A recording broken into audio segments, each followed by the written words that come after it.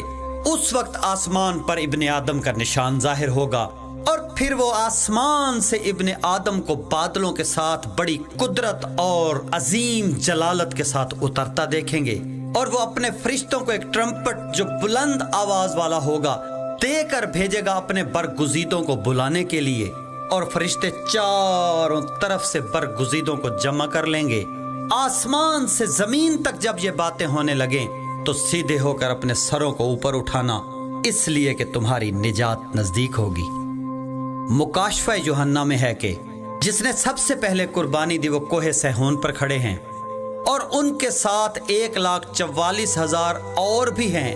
سامنے تخت لگا ہوا ہے، اور میں نے سمندروں کی لہروں کے شور کی طرح آسمان سے آواز سنی جس میں بہت گرج تھی، اور میں نے ایسی آواز سنی جیسے بہت سارے سازینے مل کر ساز بجاتے ہوں، اور میں نے دیکھا کہ سارے ایک نیا گیت گانے میں مصروف ہیں، اور وہ ایسا گیت تھا جو ان 1,44,000 کے سوا کوئی سیکھنا بھی چاہے تو نہ سیکھ پاتا۔ اس وقت رب الافواج شہنشاہ آخر الزمان کا تخت آسمان سے نازل ہوگا، افواج ملکوت ان کے ساتھ ہوں گے۔ جب وہ مقدس تخت بیت المقدس پر اترے گا تو اس وقت اس عظیم تخت کے داہنی طرف ایک کرسی لگے گی۔ رب الافواج حضرت عیسیٰ علیہ السلام کو اس کرسی پر بٹھا دیں گے اور فرمائیں گے اپنی امت کا فیصلہ خود فرمائیں۔ تب حضرت عیسیٰ علیہ السلام کا وہ فرمان پورا ہوگا جو انہوں نے آخری رات سردار کاہنوں وغیرہ سے فرمایا تھا کہ میں تم سے کہتا ہوں اس کے بعد تم مجھے قدرت یعنی رب الافواج کے داہنی طرف تخت پر بیٹھا ہوا دیکھو گے۔ یوحنا اپنے مکاشفہ میں مزید لکھتے ہیں کہ جب دونوں تخت لگ جائیں گے تو اس وقت ان کے جملہ غلام ان کی عبادت میں مصروف ہوں گے۔ اس کے بعد فرمایا جب ابن آدم جاہ و جلال کے ساتھ آئے گا اور سبھی ملکوت اس کے سامنے ہوں گے، اور وہ ان کے سامنے اپنے جلالت کے تخت پر بیٹھے گا، ساری قومیں جمع ہوں گی، اور وہ اچھوں کو بروں سے ایسے جدا کرے گا جیسے چرواہا شام کو بکریوں کو بھیڑوں سے جدا کرتا ہے۔ اچھوں کو داہنی طرف کھڑا کرے گا اور بروں کو بائیں طرف۔ پھر وہ داہنی طرف والوں سے بادشاہ کی حیثیت سے فرمائے گا آؤ میرے باپ کی رحمت کے ساتھ، اور حکومت جو تخلیق عالم کے وقت سے تمہارے لیے بنائی گئی تھی اسے میراث بنا لو۔ بروں کو جہنم رسید کیا جائے گا۔ پھر ایک ابدی حکومت کا آغاز ہوگا جس کا وعدہ اللہ نے اپنے نیک لوگوں سے فرمایا تھا۔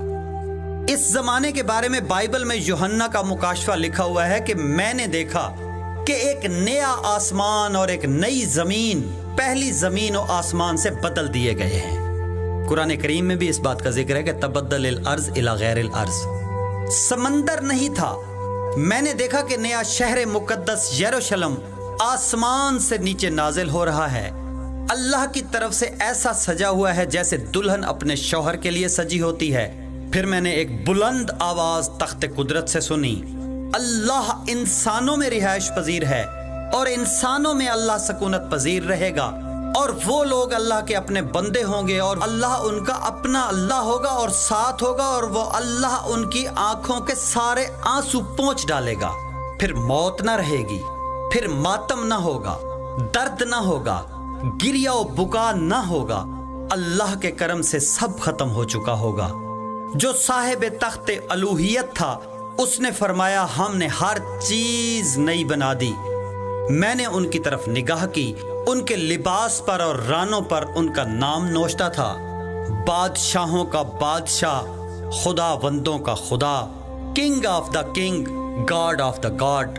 اس کے بعد ایک عجیب سی بات ہے مگر بائبل کا حصہ ہے، اور یہ تو آپ سب جانتے ہیں کہ ان کتابوں پر ایمان لانا اسلام کی اولین شرائط میں سے ہے کہ آخری شہنشاہ معظم کی حکومت قائم ہونے کے بعد اس کی کیفیت کیا ہوگی۔ اس ضمن میں فرماتے ہیں کہ پروردگار نے فیصلہ کیا ہے کہ آخری دور میں جب ابدی حکومت ہوگی تب میں روح القدس کو ہر بدن پر برسا دوں گا، اور تمہارے بیٹے اور بیٹیاں نبوت پر فائز ہوں گے، تمہارے نوجوان بچے بھی مقام مشاہدہ پر ہوں گے، اور جو تمہارے بوڑھے ہوں گے وہ خواب نبوت سے فیض یاب ہو رہے ہوں گے۔